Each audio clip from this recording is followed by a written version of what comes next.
अस्सलाम वालेकुम। Welcome to my channel ideas on cooking में आज मैं आप लोगों के लिए बहुत ही ज़बरदस्त से आलू वाले नान की रेसिपी लेकर आई हूँ, जो कि गंदम के आटे से बनाना मैं आपको सिखाऊंगी। बहुत ही सिंपल और इजी तरीके के साथ, बहुत ही ज़्यादा मज़ेदार।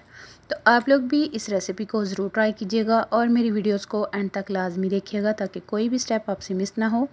तो चलिए आइए इनको बनाना शुरू करते हैं। तो इसके लिए सबसे पहले 2 कप आटा लेंगे, यानी कि गंदम का आटा। तो 2 कप हमने आटा एक बाउल में ऐड कर लिया है। इसके बाद अब हम इसमें ऐड करेंगे 1 टेबलस्पून चीनी। इसके बाद हाफ़ टी स्पून ईस्ट मिलाएंगे, यानी कि ख़मीर। ये इजीली आपको हर जगह से मिल जाएगा। इसके बाद हाफ़ टी स्पून नमक ऐड करेंगे और 2 टेबलस्पून ऑयल ऐड करेंगे। इन चीज़ों को ऐड करके अच्छे तरीके के साथ हमने इनको आटे में मिक्स कर लेना है। अच्छे तरीके से मिक्स करने के बाद अब हम इसे नीम गर्म पानी के साथ गूँधेंगे। अब हम इसमें पानी मिलाएंगे। इस तरह थोड़ा थोड़ा करके हम पानी मिलाएंगे और सबसे पहले हम ये जो आटा है इसे मिक्स करेंगे थोड़ा थोड़ा पानी ऐड करके।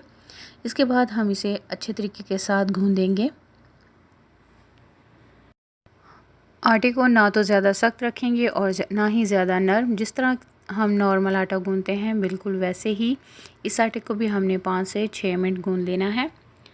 आटे को हमने अच्छे तरीके के साथ गूँध लिया है। अब हम इसके ऊपर हल्का सा ऑयल लगाएंगे ताकि आटे के ऊपर खुश्का ना जमे। इसके बाद आटे के ऊपर प्लास्टिक शीट से इसे कवर करके कम से कम आधे घंटे के लिए रखेंगे। सर्दी हो तो 1 घंटा काफ़ी है और गर्मियों में आधे घंटे में ही डो राइस हो जाती है। और इसके बाद हमने बॉयल किए हुए आलू लिए हैं, इनको हमने इस तरह से मैश कर लिया। और इसके बाद अब हम इसमें ऐड करेंगे हरी मिर्चें। 2 से 3 अदद मैंने हरी मिर्चें ली, जिनको मैंने ऐसे बारीक बारीक सा कट कर लिया है। इसके साथ ही हम इसमें ग्रीन ऑनियन ऐड करेंगे, यानी कि प्याज, हरी प्याज, और साथ ही हरा धनिया ऐड करेंगे।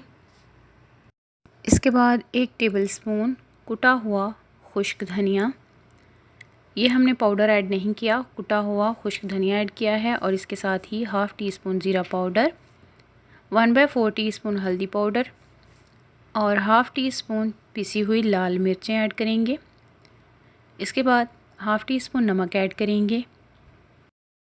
इसके बाद साथ ही हाफ़ टी स्पून पिसी हुई काली मिर्चों का पाउडर और 1/4 टीस्पून अजवाइन ऐड करके इन चीज़ों को अच्छे तरीके से मिक्स कर लेंगे।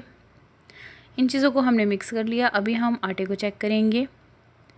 तो आटे को रखे हुए इधर आधा घंटा गुज़र चुका है, यानी कि गर्मी है तो इसलिए आधे घंटे में ही डो राइस हो जाती है। इसके बाद अब हम इसे 1 से 2 मिनट के लिए फिर से गूँध लेंगे अच्छे तरीके के साथ, ताकि इसमें एयर वगैरह हो तो वो निकल जाए। आटे को हमने 1 से 1.5 मिनट गूँध लिया। इसके बाद अब हम इससे पेड़े बनाएंगे। तो नॉर्मल साइज़ के हमने पेड़े बना लेने हैं। जितने आपने नान बनाने हो, अगर बड़े बनाने हैं तो बड़े पेड़े ले लें और अगर नॉर्मल बनाने हैं तो नॉर्मल से पेड़े ले लें। तो इसी साइज़ के हमने ये सारे पेड़े बना लिए हैं। अब हम एक पेड़े को लेंगे और थोड़ा थोड़ा खुश्क आटा डस्ट करेंगे।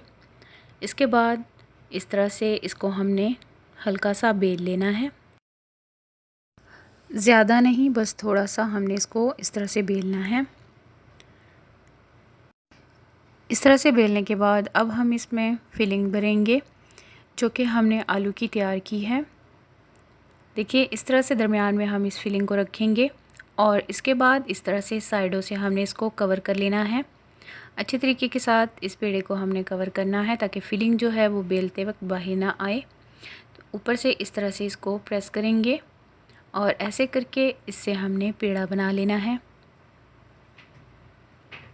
तो देखिए सेम इसी तरीके के साथ ये जो बाकी के पेड़े हैं इनको भी हमने बनाकर रख लेना है। तो जैसा कि आप देख सकते हैं पेड़े जो हैं वो हमने सारे बना लिए हैं। इसके बाद एक पेड़े को लेंगे और आप इसी तरह से भी खुश्क आटा लगाकर इसे बेल सकते हैं, लेकिन हम इसकी खूबसूरती के लिए इसके ऊपर हल्का सा पानी लगा के हरा धनिया और कलवंजी डालेंगे और इसके बाद थोड़ा सा खुश्क आटा फिर से ऊपर डस्ट करेंगे और इसे हम बेलन के साथ बेल लेंगे। देखिए इस तरह करके एक नॉर्मल साइज़ का हमने नान बेल लेना है। तो जैसा कि आप देख सकते हैं, इसके बाद अब हम साइडों से इस तरह इसके किनारे जो हैं इनको बेलेंगे और दरमियान से भी इस तरह से फिंगर्स की मदद से इसमें डिज़ाइनिंग बनाएंगे। तो ये नान तैयार है।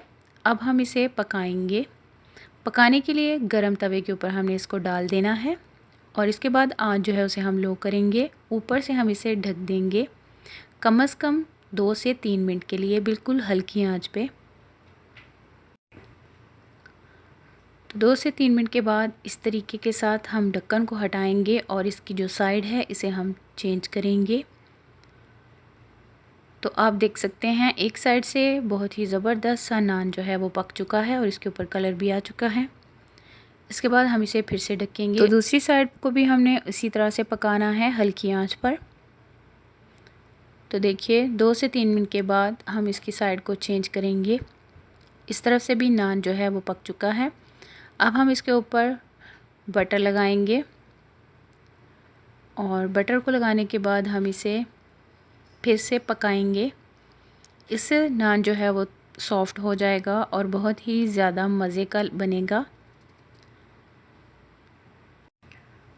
तो माशाल्लाह से आप देख सकते हैं बहुत ही ज़बरदस्त और फूला हुआ नान, बिना तंदूर के, बिना ओवन के, बिल्कुल आसान सिंपल तरीके के साथ तवे पर आप ऐसे बना सकते हैं।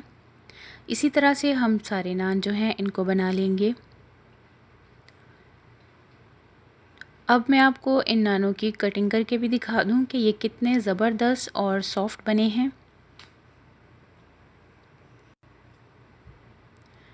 तो माशाल्लाह से बहुत ही ज़्यादा ज़बरदस्त और बहुत ही मज़ेदार आलू वाले नान तैयार हैं। आप लोग भी इस रेसिपी को ज़रूर ट्राई कीजिएगा और अगर आपको अच्छी लगे तो मेरे चैनल को लाइक, शेयर, कमेंट और सब्सक्राइब किए बगैर ना जाइएगा। मिलते हैं इस तरह की और आसान रेसिपीज़ के साथ। अपना ख्याल रखिएगा। अल्लाह हाफ़िज़।